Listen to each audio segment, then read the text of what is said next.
तेनायं वाङ्मयो मूर्ति प्रत्यक्षः वर्तते हरे सेवनात् श्रवणात् पाठात् दर्शनात् पावनाशिनी। भागवत शास्त्र सेवा करिले सेवनात् श्रवणात् शुनिले আজি আপোনালোকে যেনেকৈ শ্ৰৱণ কৰিছে পাঠাত কোনোবাই পাঠ কৰিলে দৰ্শনাত পাপনাশনী যদি ভাগৱত দৰ্শনো কৰে দৰ্শন কৰি যদি তেওঁ অন্তঃকৰণে সেৱা লয় তাৰ পৰাও তেওঁৰ জীৱনৰ সৰ্বোচ্চ পাপ মুক্ত হৈ যাব। একাদশ স্কন্ধতে এই কথা বৰ্ণন কৰিছে প্ৰভুসকল ভাগৱতক কেনেকৈ দৰ্শন কৰিব মানুহে কৃষ্ণদক সংবাদত বৰ্ণন কৰিছে। আপোনালোকৰ ভাগৱত শোভাযাত্ৰা কৰে আপোনালোকে দেখিছে ভাগৱত শোভাযাত্ৰাটো হয় ইয়াতে নহয় জানো হয়। ভাগৱত তিনিটা কাৰণত চৈতন্য হয় প্ৰভুসকল তিনিটা কাৰণত এগৰাকী শুদ্ধ সদাচাৰী নামী ভকতে যাৰ কোটি কোটি নামৰ সাধন আছে তেনেকুৱা নামী ভকতে যেতিয়া শিৰত ভাগৱত ধাৰণ কৰি গুৰু আসনত যিদিনাখন প্ৰতিষ্ঠা কৰি দিয়ে তেতিয়া ভাগৱতৰ প্ৰাণ প্ৰতিষ্ঠা হয় চৈতন্য হৈ যায়। নহ'লেতো মানুহে কিতাপৰ দোকানত থৈ দিয়া ভাগৱতকো এনেকে পইচা এটা দি চাকি গছ এনেকে জ্বলাই সেৱা নকৰে নহয় মানুহে কৰিব জানো। নামঘৰলৈ আহিবই নালাগে বজাৰতে বোলে মোৰতো সময় হৈছে গতিকে কিতাপৰ দোকান এখন বোলে আপোনাৰ ভাগৱত আছে নে বোলে আছে বোলে ক'ত বোলে ৰ'ব মই এটা সেৱা কৰিলেও হ'লহেঁতেন নকৰে নহয়। কিয় নকৰে যে তাত থকা ভাগৱতসমূহক এনেই বিক্ৰীৰ কাৰণেহে ৰাখিছে তাক চৈতন্যময় মূৰ্তি হিচাপে ৰখা নাই। চৈতন্যময় মূৰ্তি হিচাপে ভাগৱত ক'ত বহি থাকে গুৰু আসনত। সেইকাৰণে কোনোবাক প্ৰস্তাৱ কৰিলেই যে আপোনাক প্ৰস্তাৱ কৰা হ'ল আপুনি গুৰু আসন প্ৰতিষ্ঠা কৰিব লাগে বীৰ দৰ্পে গৈ পেলাই সেইখন থৈ অহাটোকে প্ৰতিষ্ঠা বুলি নকয়। ভাগৱত কোনে প্ৰতিষ্ঠা কৰিব সেই ব্যক্তিজনৰ সেই ভাগৱত প্ৰতিষ্ঠা কৰাৰ পাত্ৰতা আছে নে নাই তাক ধ্যান কৰিব লাগিব।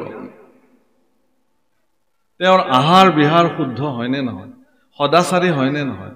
নিয়মিত তেওঁ গুৰু সেৱা কৰে নে নকৰে কৃষ্ণ কথাৰে তেওঁ সমৃদ্ধ হয়নে নহয় ভগৱানৰ মূৰ্তিক তেওঁ জীৱনত সৰ্বদা ধ্যান কৰি পাইছে নে নাই। তেনেকৈ এগৰাকী শুদ্ধ সদাচাৰী ভক্তৰ শিৰত উঠি যেতিয়া ভাগৱত গৈ গুৰু আসনত প্ৰতিষ্ঠা হয় তেতিয়াহে ভাগৱত চৈতন্য ৰূপে বিদ্যমান হৈ থাকিব আৰু সেই গুৰু আসনত আহি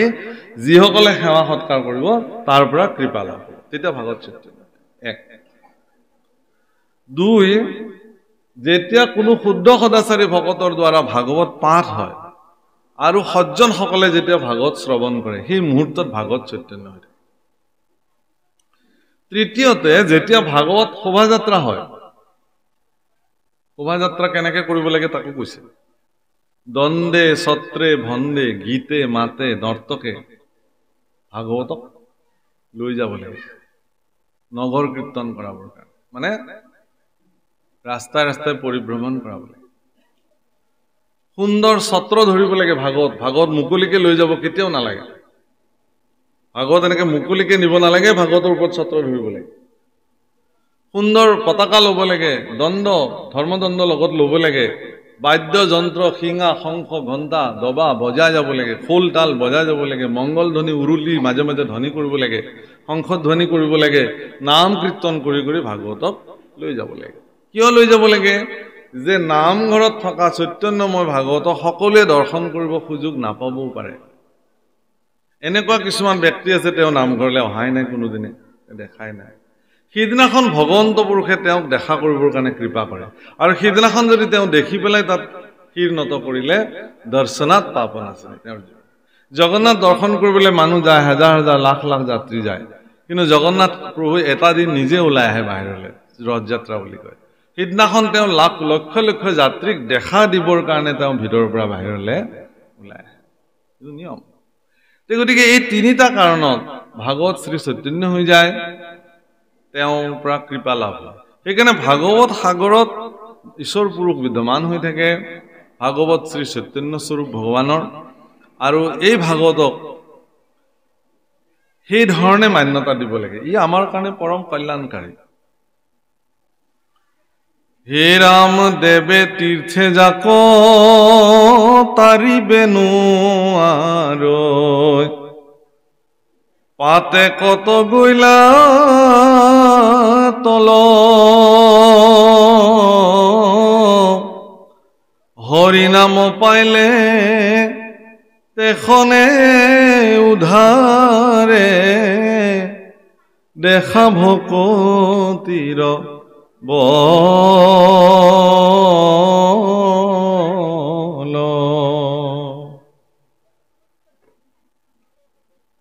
দেৱে তীৰ্থে যাক তাৰিবে নোৱাৰৈ পাতে কত গৈলা তল জীৱবিলাকে পাপ কৰ্মত এনেধৰণে কেতিয়াবা তললে যায় যে কোনো দেৱতাৰ সাধ্য নাই তেওঁক তাৰ পৰা উদ্ধাৰ কৰিব পাৰে হস্তি গৈ যেতিয়া বোকাত পৰে কোনোবাই তাক উদ্ধাৰ কৰিবৰ কাৰণে প্ৰয়াস কৰিব জানো নকৰে দলদল বা যেটো আমি দলদল বুলি কওঁ পিটনিত যেতিয়া হস্তি পৰে তেতিয়া তাক আৰু কোনে উদ্ধাৰ কৰিবলৈ যায় জীৱবিলাকেও পাপ কৰ্ম কৰোতে এনেকুৱাকে মানে পাপত তল যায় যে তাক কোনো দেৱতীৰ্থই উদ্ধাৰ কৰিব নোৱাৰে কিন্তু আচৰিত কথা যে এনেকুৱা পৰম প্ৰচণ্ড পাপীও যদি হৰিনাম জীৱনত প্ৰাপ্তি হৈ গ'ল তেতিয়াহ'লে তেওঁ কিন্তু তাৰ পৰা উদ্ধাৰ পায় হৰিনামৰ সেয়া বল হৰিনামৰ সেয়া সামৰ্থ্য হে ৰাম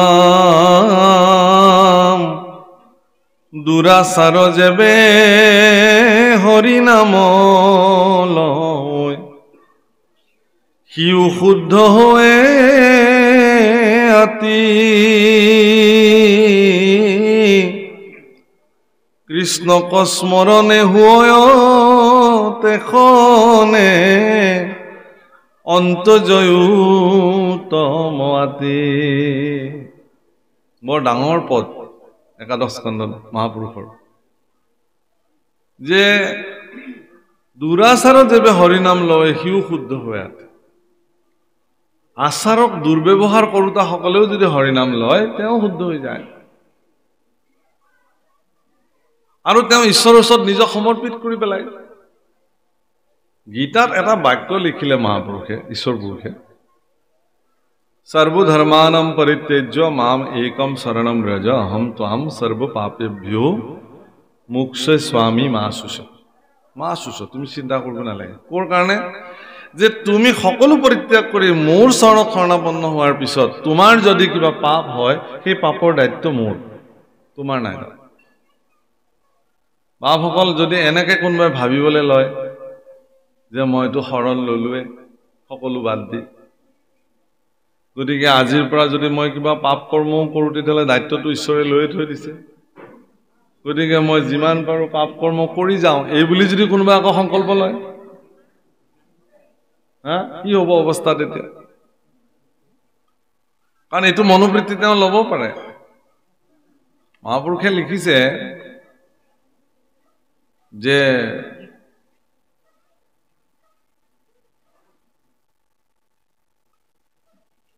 সৰ্বধৰ্ম এৰি এক শৰণ সাক্ষাৎ সুদৃঢ় বিশ্বাসী লৈ আমাৰ নকৰিব ভয় হেৰা কৰো অংগীকাৰ সমস্ত পাপত মই কৰিব উদ্ধাৰ আচলতে অৰ্থটো এইটোৱেই যে এজন ব্যক্তিয়ে যেতিয়া কায় মনোবাক্যে সত্যে ভগৱন্ত পুৰুষৰ দুখানে অভয়চৰণত নিজকে সমৰ্পিত কৰে শুদ্ধ ভাৱনাৰে ঈশ্বৰ পুৰুষৰ বিশ্বাস যে সেই ব্যক্তিৰ দ্বাৰা তাৰ পিছত আৰু কেতিয়াও কোনো পাপ কৰ্ম সম্পাদিতই নহয় যদি এয়া সঁচাকে সংগতি দিছে তেতিয়া তেওঁৰ শৰণ সিদ্ধ হৈছে তেতিয়াহ'লে এইটো মই জানিব এইটোহে কথা গতিকে কৃষ্ণক স্মৰণে হুয়ত এখনে অন্তজ উত্তম জাতি অন্তজ শব্দৰ অৰ্থ হ'ল অন্ত মানে নিজ জ মানে জন্ম নিজ জাতত জন্ম কৰা লোকেও উত্তম হ'ব পাৰে এই নিজ জাত আৰু উচ্চ জাত এই ভাৱনা ভাৰতবৰ্ষত নাছিল কিন্তু ভাৰতবৰ্ষৰ সনাতনী পৰম্পৰাত জন্মজাত ব্যৱস্থাক লৈ পেলাই উচ্চ নিচ ব্যৱস্থা নাছিল কাহানি ভগৱানে কৈছে যে চতুৰ্বৰ্ণম ময়া সৃষ্টোৱা গুণ কৰ্ম বিভাগস্য চতুৰ্বৰ্ণ ময়ে সৃষ্টি কৰিছো কিন্তু গুণ আৰু কৰ্মৰ দ্বাৰাহে ইয়াক বিভাজিত কৰা হৈছে তেওঁ কি জাতত জন্মগ্ৰহণ কৰিছে সেইটো বিচাৰ্য নহয় তেওঁ কি কৰ্ম কৰে সেইটোহে বিচাৰ্য তাৰ দ্বাৰা তেওঁ নিৰ্ণিত হয় যদি তেওঁ বেদ আদি পাঠ কৰি ধৰ্মৰ কথা কৈ তাৰ দ্বাৰা তেওঁ জীৱন নিৰ্বাহ কৰিছে তেতিয়াহ'লে তেওঁই ব্ৰাহ্মণ ঈশ্বৰৰ সেৱাত যদি তেওঁ সৰ্বদা প্ৰৱৰ্তি বেলেগ কাম একো নকৰে তেওঁ আৰু কোনোবাই যদি ৰাজকাৰ্য সম্ভালি বিচক্ষণ ৰাজনীতিজ্ঞ হিচাপে প্ৰজা পালন কৰিছে তেতিয়াহ'লে তেওঁই ক্ষত্ৰিয় তেওঁৰ উপাধি শৰ্মা গোস্বামী যিয়ে নহওক তেওঁৰ প্ৰজা পালন কৰিছে মানে তেওঁ ক্ষত্ৰিয় জন্মটো ডাঙৰ কথা নহয় আৰু কোনোবাই যদি গো আদি পালন কৰি কৃষি কাৰ্য কৰি তেওঁ যদি বেপাৰ বাণিজ্য কৰি পেলাই তেওঁ চলিছে তেতিয়াহ'লে তেওঁ বৈশ্য তেওঁ যোনেই নহওক ব্ৰাহ্মণ ক্ষত্ৰিয় আৰু বৈশ্য এই তিনিজনে তেওঁলোকৰ নিজ নিজ কাৰ্য সম্পাদিত কৰিবৰ কাৰণে যিসকলক সৰ্বোত্তম সহযোগী হিচাপে জীৱনত গ্ৰহণ কৰি যাৰ পৰা সেৱা গ্ৰহণ কৰিছে এইসকলে ক্ষুদ্ৰ সেৱক যাৰ অবিহনে এই তিনিওটা বৰ্ণই নিজৰ অস্তিত্বক স্বাৱিত কৰিব নোৱাৰে জগতত প্ৰতিষ্ঠা কৰিব নোৱাৰে বহুত ডাঙৰ কথা সেইকাৰণে ব্ৰাহ্মণ হোৱাটো সহজ ক্ষত্ৰিয় হোৱাটো সহজ বৈশ্য হোৱাটো সহজ কিন্তু দাস হোৱাটো ইমান সহজ দাস হোৱাটো বহুত টান সেইকাৰণে মাধৱ পুৰুষে কৈছে যে প্ৰভু দাসৰ টানো দাস হলো আমি মোক দাস আজিও ভাৰতবৰ্ষৰ সনাতনী পৰম্পৰাত বিশিষ্ট ব্ৰাহ্মণসকলে নিজকে দাস বুলি কয় তুলসী দাস সুৰ দাস কবিৰ দাস এওঁলোকে নিজকে দাস উপাধি দাস আমাৰ সেই একে পৰম্পৰাৰে মহাপুৰুষে মথুৰা দাস নাৰায়ণ দাস ঠাকুৰ এইবিলাক চব দাস নাৰায়ণ দাস মথুৰা দাস সেইকাৰণে বৰপেটাত যি মানুহ হলেও তেওঁ কলিতাই হওক যিয়ে হওক তেওঁ উপাধি দাস লিখে পৰম্পৰা কাৰণ মথুৰাই যদি দাস নাৰায়ণে যদি দাস আমিনো ক'ত বেলেগ আমিও দাস গতিকে দাস হোৱাটো বহুত টান কাম অন্তৰ্য আতিও উত্তম হৈ যায়